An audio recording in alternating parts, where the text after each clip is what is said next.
Good morning from Fast Company. Here's our daily look into what's driving today's creative business leaders. What to Do When There's Too Much Information and You Don't Know Who to Trust by Alex Zahner. Information overload is causing a credibility crisis. True, it's never been easier to access the right answers to our questions, but at the same time, that answer is harder to find. There are so many experts, politicians, celebrities, and influencers who are entering their opinions into the chat, and separating good information from bad now feels like finding a needle in a haystack.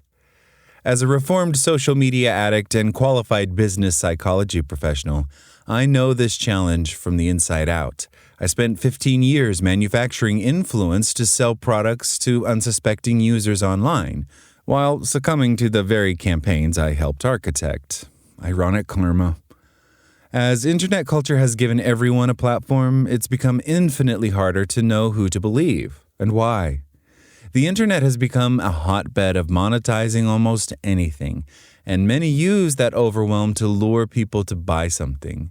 The volume and velocity of information.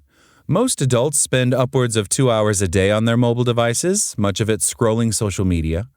Add in news checks and newsletters, and you're absorbing 4 hours or more of information every day. 2 decades ago, news arrived in finite batches. The evening bulletin, the daily paper. Today, your brain processes more in a 10-minute doom scroll than it once did in a week. When your brain hits this overload, it protects itself in one of two ways. 1, it shuts down on topics that feel too complex. 2, it might start going passive, deferring to the popular view because it's easier than thinking it through. As overload sets in, you begin to outsource your judgment, and your susceptibility to misinformation increases. But volume is only the starting point. Performance doesn't equal proof. Social media breeds surface credibility. People try to build trust based on aesthetic polish, confident delivery, and perceived authority. The old signals of trustworthiness, professional appearance, institutional affiliation, peer endorsement are now extensively manufactured. A polished personal brand, a large following, a bestseller tag, a verified brand. And our pattern recognition brains process this as proof, even though they only mimic it. Substantive credibility looks different. It's less flashy and easy to overlook. People with genuine credibility build it through qualifications, peer-reviewed evidence, and demonstrated track records. They're also willing to say, it's complicated. Real experts sit with nuance. The research suggests, not the research proves. It's the opposite of the simple answers we crave when overwhelmed. But confidence is not competence, and never was. How cognitive bias impacts our identity. Awareness of our cognitive biases helps us vet information more objectively, but it's harder than it sounds. Beneath those biases sits something more powerful: identity. How we see ourselves filters what we choose to believe. We absorb, without scrutiny, information that aligns with ourselves and reject information that doesn't. This plays out professionally, too. A leader who built their identity around being a visionary is more likely to adopt information confirming their direction and dismiss dissenting data. Political identity works the same way. Research shows that partisanship shapes how we evaluate factual claims, from economic data to public health guidance, despite the quality of the evidence. The information hasn't changed, your identity has done the filtering.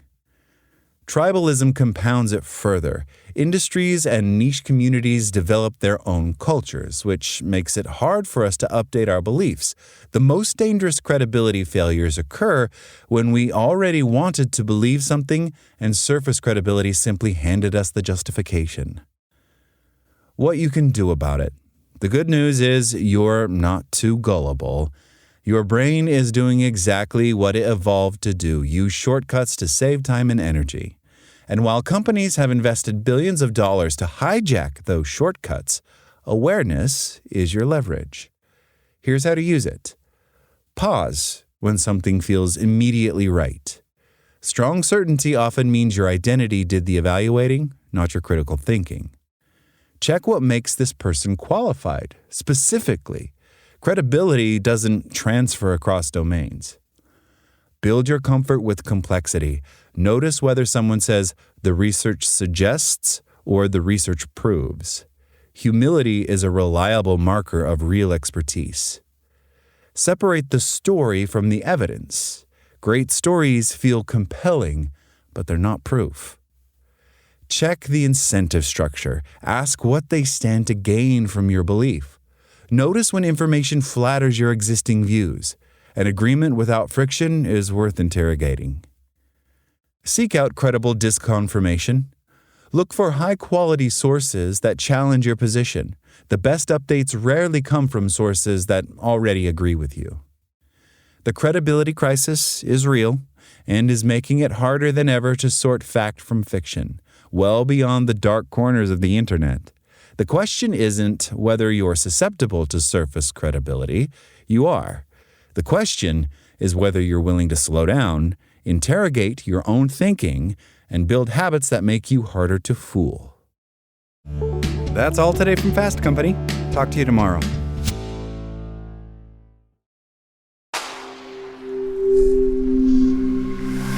SpokenLayer.